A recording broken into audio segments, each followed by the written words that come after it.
प्रभु यीशु ख्रीस्त के पवित्र मीठे मधुर नाम में आप सबको जय यीशु, जय मसीह की। मैं अपनी ओर से आप सबको सलाम लाता हूं, इस आशा और विश्वास में कि परमेश्वर ने अपनी बड़ी दया अनुग्रह में आप सबको संभाले रखा है। आज जब हम परमेश्वर की संगति में पाए जाते हैं, हम आज पेंतिकोस्त के पश्चात छठवें रविवार की आराधना में अपने आप को पाते हैं। जो आज का हमारा चिंतन का विषय है वह है be doers not merely hearers of the word of God. परमेश्वर के वचन के सुनने वाले नहीं परंतु उसको मानने वाले बने। उसी के अंतर्गत होकर के हमारा सुसमाचार पाठ हमें मिलता है। मत्ती रचित सुसमाचार उसका 7वां अध्याय उसके 21वें पद से लेकर के इस अध्याय के अंत तक। यहाँ इस प्रकार से लिखा है कि जो मुझसे हे प्रभु कहता है, उनमें से हर एक स्वर्ग के राज्य में प्रवेश न करेगा, परंतु वही जो मेरे स्वर्गीय पिता की इच्छा पर चलता है। उस दिन बहुतेरे मुझसे कहेंगे, हे प्रभु, क्या हमने तेरे नाम से भविष्यवाणी नहीं की और तेरे नाम से दुष्टात्माओं को नहीं निकाला और तेरे नाम से बहुत अचंभे के काम नहीं किए? तब मैं उनसे खुलकर कह दूंगा कि मैंने तुमको कभी नहीं जाना। हे कुकर्म करने वालों, मेरे पास से चले जाओ। इसलिए जो कोई मेरी ये बातें सुनकर उन्हें मानता है, वे उस बुद्धिमान मनुष्य की नाई ठहरेगा जिसने अपना घर चट्टान पर बनाया। और मैं बरसा और बाढ़ें आई और आंधियां चली और उस घर पर टकराने लगी, परंतु वे नहीं गिरा, क्योंकि उसकी नींव चट्टान पर डाली गई थी। परंतु जो कोई मेरी ये बातें सुनता है और उन पर नहीं चलता, वे उस निर्बुद्ध मनुष्य की नाई ठहरेगा जिसने अपना घर बालू पर बनाया। और मैं बरसा और बाढ़ें आई और आंधियां चली और उस घर पर टकराने लगी और वह गिरकर सत्यानाश हो गया। जब यीशु ने ये बातें कह चुका तो ऐसा हुआ कि भीड़ उसके उपदेश से चकित हुई, क्योंकि वे उनके शास्त्रियों के समान नहीं परंतु अधिकारी की नाई उन्हें उपदेश देता था। ये परमेश्वर का वचन है। वे अपने वचन के पढ़े और सुने जाने पर अपनी बहुतायत की आशीष प्रदान करे।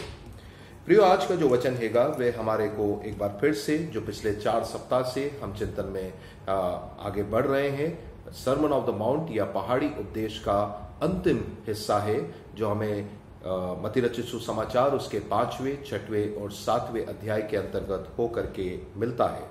और जब हम इस अध्ययन में पिछले 3 सप्ताह से थे तो उसके अंतर्गत होकर के हमने देखा कि जो पहाड़ी उपदेश है उसका मूल उद्देश्य प्रभु यीशु ख्रीस्त का उन शिक्षाओं को देना है जिसमें कि होकर के वे अपने राज्य के यानी परमेश्वर के राज्य के बारे में या उसकी शिक्षाओं के बारे में लोगों के सामने कुछ बातों को रख सके। और उसी के अंतर्गत होकर के बड़ी स्पष्टता से जब किंगडम टीचिंग्स या राज्य की शिक्षाओं को वो देता है तो वो लोगों को बताना चाहता है कि वो परमेश्वर के राज्य में कैसे प्रवेश करने पाए। और उसका मूल आधार जो है प्रभु यीशु ख्रीस्त स्पष्ट करता है कि जब तक कोई व्यक्ति धर्मी ना हो वह परमेश्वर के राज्य में प्रवेश नहीं कर सकता।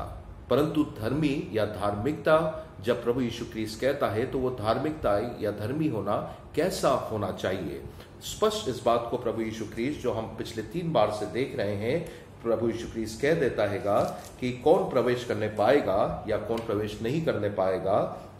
5वें अध्याय के 20वें पद को हम देखते हैं, कहता है, मैं तुमसे सच कहता हूं कि यदि तुम्हारी धार्मिकता शास्त्रियों और फरीसियों की धार्मिकता से बढ़कर ना हो तो तुम स्वर्ग के राज्य में कभी प्रवेश करने ना पाओगे। इसका मतलब यह हैगा कि जो धार्मिकता प्रभु यीशु ख्रीस्त अपेक्षा रखता है वो शास्त्रियों और फरीसियों से बढ़ करके होना चाहिए। अब उसमें सवाल यह उठता हैगा कि शास्त्रियों और फरीसियों की धार्मिकता कैसी थी।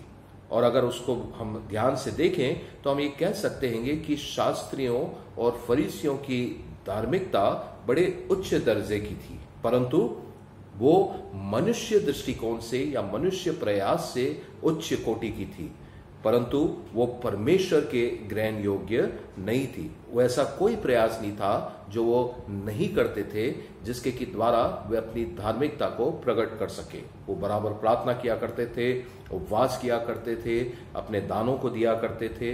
वो कभी व्यवस्था के अंतर्गत होकर के किसी की हत्या नहीं की, कोई व्यभिचार नहीं करा, वह अपने पड़ोसी से प्रेम करते थे। परंतु इन्हीं बातों को प्रभु यीशु ख्रीस्त स्पष्टता से लेकर के आता है कि जब व्यवस्था की बात होती है तो व्यवस्था के अंतर्गत होकर के केवल व्यवस्था को उसके शब्दों में मानना और दूसरी ओर व्यवस्था को उसकी आत्मिकता में मानना, दोनों चीज में बहुत फर्क होता है। प्रभु यीशु ख्रीस्त कौन से धार्मिकता की बात करता है, किस प्रकार की धार्मिकता होनी चाहिए, वो भी स्पष्ट प्रभु यीशु ख्रीस्त करता है। हम जो देख चुके हैं पहले 5वें अध्याय के 48वें पद में कहता है हमारी धार्मिकता कैसी होनी चाहिए कि हम सिद्ध बने जैसे कि हमारा स्वर्गीय पिता सिद्ध है। परफेक्शन की बात करता है, हमारी धार्मिकता परफेक्ट होनी चाहिए।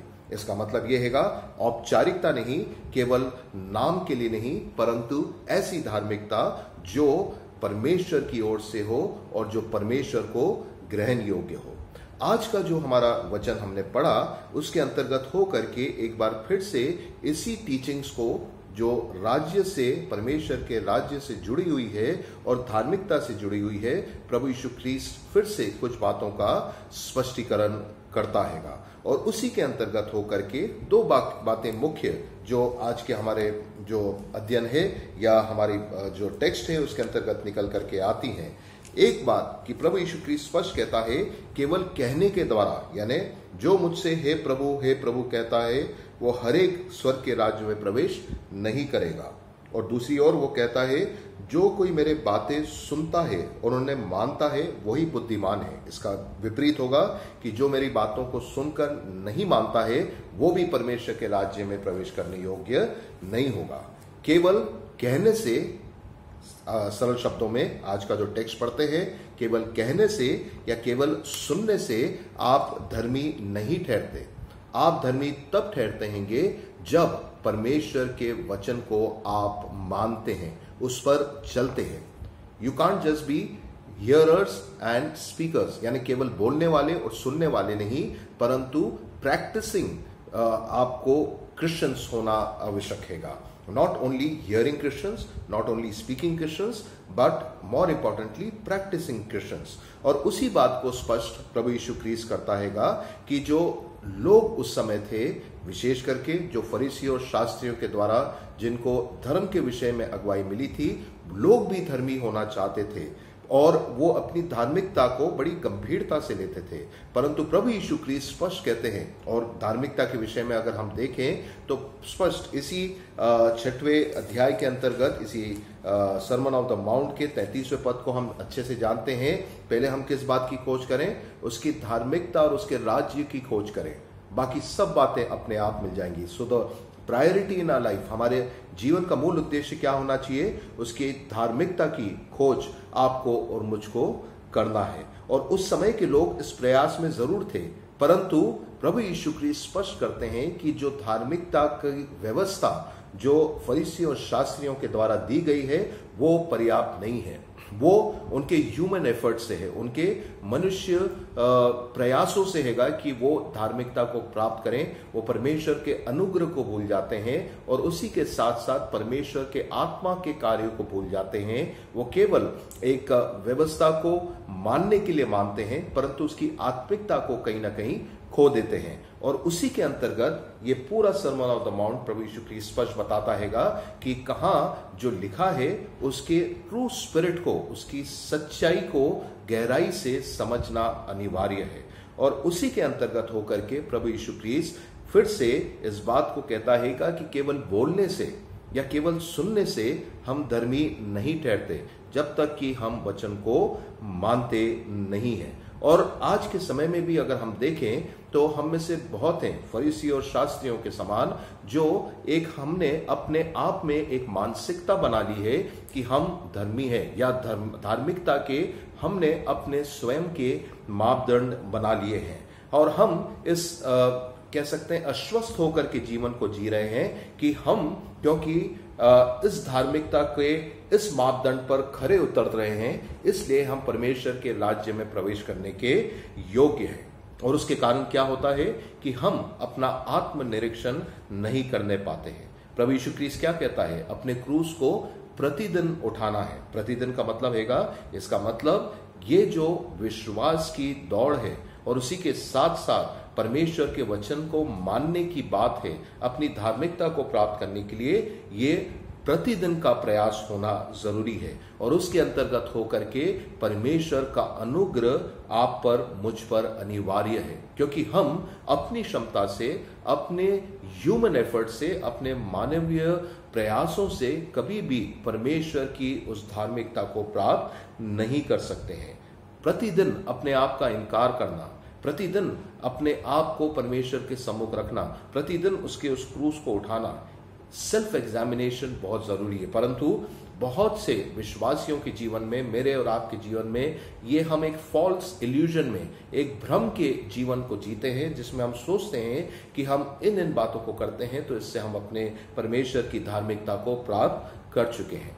इसलिए तो कई बार होता है, एक साधारण सा उदाहरण देता हूं प्रभु भोज का। प्रभु भोज वो अवसर है जब परमेश्वर हर प्रभु भोज में हमें मौका देता है, अवसर देता है कि हम अपना आत्मनिरीक्षण करके परमेश्वर के लहू और उसकी देह में सहभागी हों। परंतु हमारे लिए कई बार वही प्रभु भोज एक औपचारिकता और एक परंपरा बन के रह जाती है। सैडली हम में से बहुत जो होंगे वो सोचते हैं कि कुछ कार्यों को करने के द्वारा, रेगुलरली चर्च जाना या हमारे भेंटों को, दानों को, मंथली सब्सक्रिप्शंस को देना या डोनेशंस को देना, हमारे उपवासों को करना, हमारी प्रार्थनाओं को करना, और इस प्रकार का या तो किसी प्रकार का चर्च के अंदर कोई पोस्ट या पोजीशन होल्ड करना, उसके द्वारा हम अपने धार्मिकता के काम को पूरा कर रहे हैं। परंतु प्रभु यीशु ख्रीस्त स्पष्ट कहता है ये केवल बोलने और सुनने वाली बातें हैं, क्योंकि वो स्पष्ट इस बात को बताता है कि आगे क्या लिखा है। वो कहता है बहुत तेरे उस दिन खड़े होंगे और कहेंगे, हे प्रभु, क्या हमने तेरे नाम से भविष्यवाणियां नहीं की और तेरे नाम से दुष्ट आत्माओं को नहीं निकाला और तेरे नाम से बहुत अचंभे के काम नहीं किए? तब मैं उनसे खुलकर कह दूंगा कि मैं तुम्हें नहीं जानता हूं। और परमेश्वर प्रभु यीशु ख्रीस्त इस बात को फिर स्पष्ट कर रहा है कि आपका और मेरा सबसे बड़ा धार्मिकता के विषय में जो कमजोरी है वो ये हैगा कि एक तो हम एक भ्रम के जीवन में रहते हैं, और साथ ही साथ हम लोग उन चीजों में ज्यादा रुचि रखते हैं जो कह सकते हैं बाय प्रोडक्ट्स हैं हमारे विश्वास के। बाय प्रोडक्ट्स का मतलब ये होता है ऐसी चीजों पर विश्वास रखते हैं जो हम सोचते हैं कि हमारा विश्वास है। आप जब चंगाई की बात करें, आश्चर्य कर्मों की बात करें, आप किसी प्रकार के स्वर्गीय अनुभव की बात करें, तो हम सोचते हैं जब तक वो ना हो तब तक हमारा विश्वास अधूरा है।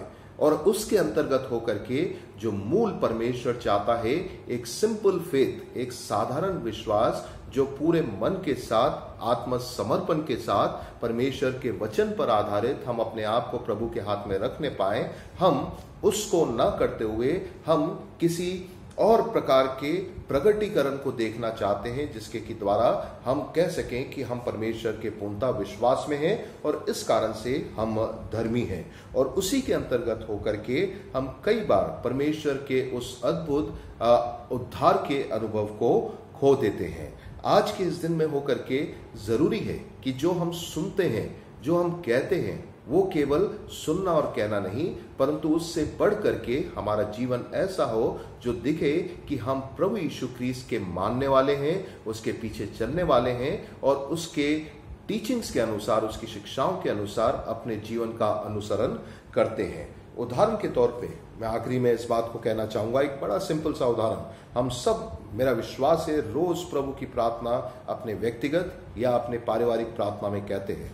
उसमें हम हर बार कहते हैं, फॉरगिव अस आवर सिंस, हमारे पापों को क्षमा कर, जैसे हमने अपने अपराधियों को, विरोधियों को क्षमा किया है। सच ये हैगा कि जब हम ये कहते हैं तो हम सिर्फ कहने वाले बन जाते हैं। हम में से कितने ऐसे हैं जो अपने विरोधी को, अपने कह सकते हैं हमारे विरुद्ध में जो खड़ा होता है, हमारे खिलाफ जो खड़ा होता है, जिसने हमारे खिलाफ कोई अपराध किया हो, हम उसको क्षमा नहीं करते, परंतु कहते बराबर है, परंतु उसको क्षमा न करके हम परमेश्वर से उसके क्षमा की अपेक्षा रखते हैं। प्रभु यीशु ख्रीस्त कहता है, ऐसी धार्मिकता पर्याप्त नहीं है। हमारी धार्मिकता हमारे फरीसियों से, शास्त्रियों से, जो केवल कहने सुनने वाली है, उससे बढ़कर होना चाहिए। हम मानना चाहिए, यानी हमें वचन के अनुसार चलना चाहिए, तभी जाकर के हमारी धार्मिकता जो हैगी इन फरीसियों और शास्त्रियों से बढ़कर के होगी। इसका मतलब जो उदाहरण मैंने दिया उसके अंतर्गत जब तक हम क्षमा करना नहीं सीखते, हम लोगों से और विशेष करके अपने विरोधियों से, जिसको हमने पिछले हफ्ते चिंतन में देखा था, हम अपने विरोधियों से प्रेम करना नहीं सीखते, उन्हें क्षमा करना नहीं सीखते हैंगे, तब तक हम परमेश्वर के राज्य में प्रवेश करने के योग्य नहीं ठहरने पाते। और आज का वचन एक बार फिर और ओवरऑल जो सर्मन ऑफ द माउंट है, पहाड़ी उपदेश, इसी बात को आपको और मुझको याद दिलाता हैगा कि परमेश्वर चाहता है कि हम अपनी धार्मिकता में ऐसे हों जिसके की द्वारा हमारा जीवन दूसरों के लिए एक उदाहरण ही नहीं परंतु एक आशीष का कारण भी बने। परमेश्वर इन वचनों के द्वारा हम सबको अपनी बहुतायत की आशीष प्रदान करे कि हम उसके नाम में होकर के उसके राज्य के योग ठहरने पाए और उसके द्वारा हमारा जीवन न केवल सुनने वाला, वचन को कहने वाला, परंतु उस पर चलने वाला बन सके। आइए अपने सरों को प्रार्थना में झुकाएं, हम प्रार्थना करें।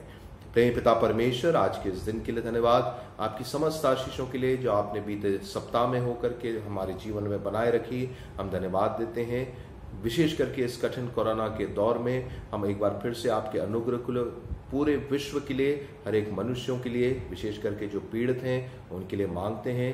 हमारे प्रिय भाई बहनों के लिए जो विश्वासी हैं, उनके जीवन को और दृढ़ कर पिता परमेश्वर आप पर पूर्ण भरोसा रख सके, अपनी निगाहों को आपकी ओर उठा सकें, आपकी ओर से सहायता प्राप्त कर सकें और इस योग्य बने कि पिता परमेश्वर हम सब आपके राज्य में प्रवेश करने लायक बन सके। प्रत्येक को संभाल, हर बीमारी से, तकलीफ से, परेशानी से बचा और हर एक को आने वाले दिनों में एक सच्चे विश्वासी के रूप में और सच्चे मसीह के रूप में अपनी महिमा के लिए इस्तेमाल कर। प्रार्थना को मांगते हैं आपके बेटे और हमारे उद्धारकर्ता प्रभु यीशु क्रिस्त के नाम से, आमीन।